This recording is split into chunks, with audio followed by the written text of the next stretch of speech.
topluma zararlı olan, ahlakı çökerten davranışların teşvik edilmesi hiçbir zaman doğru değildir. Bütün kötü alışkanlıklar gibi bu cinsi sapıklıkların da reklamlarının yapılması kesinlikle yasaklanması gerekiyor.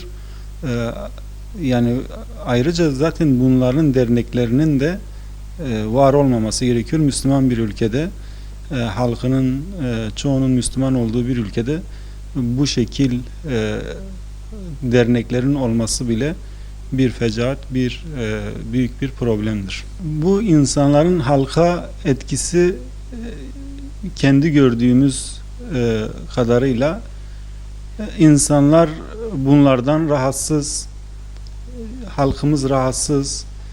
Fakat bunlar bir şekilde fonlanıyor veyahut destekleniyor. Halk da bundan dolayı yani kendi tepkilerini dile getirseler veyahut yani yanaşmasalar bile halk rahatsız, yani ciddi manada rahatsız ve yani bunların bu şekilde teşvik ediliyor olması da halk nezdinde bir güvensizlik oluşturuyor devlete karşı.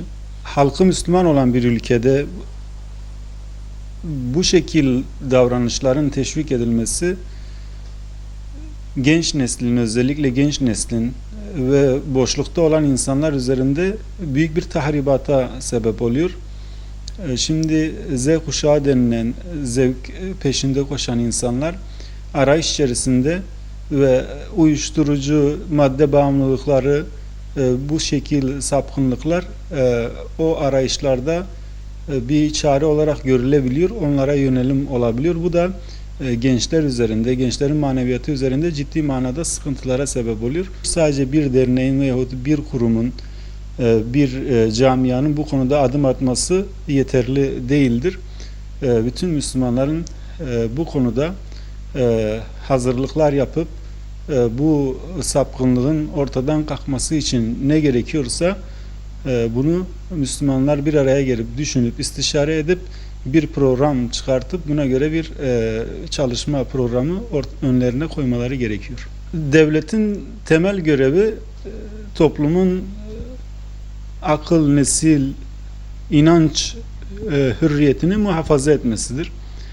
Bu ahlak, nesil devletin birinci temel görevi olduğu için devlet bu görevini hassas bir şekilde yerine getirmesi gerekiyor. Eğer devlet bu görevi yerine getirmez ise en büyük sorumluluk devletin üzerinde oluyor. Çünkü halkın veyahut STK'ların yapabilecekleri şeyler sınırlı.